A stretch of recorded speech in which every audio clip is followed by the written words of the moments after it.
noong mga panahon na hindi pa namin malaman kung anong kahihinatnan noong request for extradition, naghahanda naman po kami. Hindi po kami tumitigil dito ng paghahanda sa kanyang mga defense.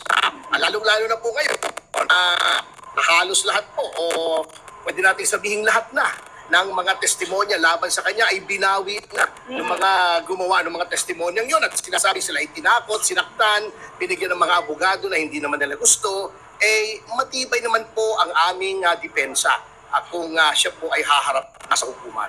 Attorney, ano pong reaksyon ng mother po niya matapos itong nakaposas pati po naka-chain yung paa ni Representative Teves? Siyempre po, kahit naman sinong ina mapapasag, madudurog ang puso. At yun nga po ang kanyang hinaing, bakit daw ginaganon ang kanyang anak. Samantala sa ilalim naman ng ating saligang batas ay presumed innocent na parang hinihiya. Pinapakita na nakakahiya. Hindi lang posas kasi. Kanina manakils pati paa na para naman tatakas yung kanyang anak. Talaga namang may presumption of innocence. Ito po ay kasama po sa pattern of harassment and persecution na sinasagawa po ng kasalukuyang administrasyon laban sa mga Teves. At hindi lang sa mga Teves, sa ilan sa kanilang mga kalaban sa politika katulad ni Atty. Harry Roque. Marami po Si Pangulong Duterte ka po mismo ay ginawa rin yun Mukhang tuwan-tuwa itong administrasyon na to na sila ay nangingidnap na may muwersa na dalhin kung saan-saan ng mga tao at parang tuwan-tuwa pa sila. Baka hindi sila baka hindi nila alam naiinis po ang taong bayan sa ginagawa nila kaya below sea level na ang kanilang approval rating ngayon. Simula po ba nung ina-arrest rin po si Representative, nagkaroon na po ba kayo ng ugnayan o maging po ng kanyang kaanak na makausap ito? Very, very briefly lang po. Right after he was arrested, nagkausap po kami at may mga pinag-usapan po kaming confidential. Ang sabi lang niya ay ikaw nang bahala pagdating ko dyan sa Pilipinas. At kami naman po, sinubukan namin pong lahat. Kami nga po ay nalulungkot sapagkat ginrant po yung writ of habeas corpus ng hukuman ng Timor-Leste. Bukod pa po doon sa sinabing hindi pa siya dapat i-extradite sapagkat magkakaroon ng panganib sa kanyang buhay at siya ay maaring mapasailalim sa tinatawag na cruel and inhuman punishment ay ginawa pa rin ito ng Executive Department ng Timor-Leste. Ngunit nandiyan na po yan, narito na po kami upang saluhin po siya at bigyan po siya ng the best defense. So sabi niyo, part ng harassment ng administrasyon? Opo. Anong gain ng administrasyon? Bakit siya isa-subject to harassment? Anong reason? Well, unang-una, meron ngang alita noon, di ba? Yung tungkol sa mga ibang bagay. At ngayon po, na kahiya-hiya po pagkatalo sa eleksyon itong administrasyon at napakababa nga ng approval rating ni Pangulong Marcos, kinakailangan po nila ng mga trophy.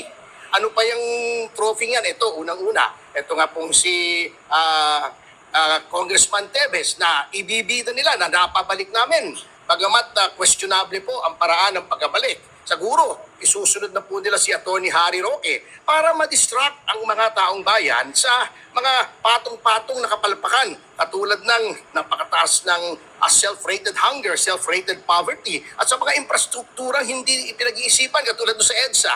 Ay, alam niyo yung San Juanico Bridge at yung EDSA na 5.9 billion ba at almost 9 billion? Yan po ay last 2 minutes Bakit ngayon lang gagawin? Bago, hindi pa pinag-isipan. It will cause a lot of misery to our people. Nabubulok yung mga kalakal. Hindi makarating yung mga gasolina dun po dahil sa San Juanico Bridge. Ito naman, katakot-takot na trapiko. Pagdating ng June 16 dito sa EDSA, ito po ang pantakip nila sa lack of achievement nila. Attorney, upon the arrival of former Representative Teves in Pinamoy Airbase Bay, were you given any communication or assurance kung makakausap niyo sila as his legal counsel? I don't need any assurance. Ang assurance ko po ay nasa batas.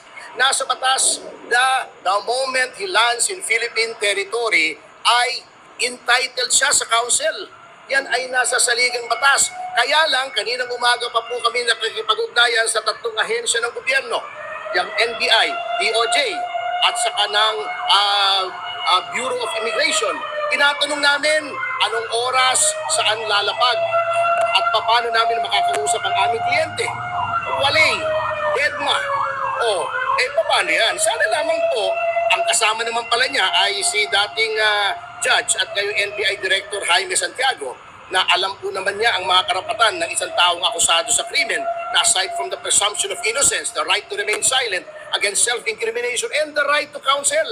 Alam niyo po ang karapatan ng abogado na kausapin ang kanyang kliyente, mas matindi pa po sa mga kamag-anak.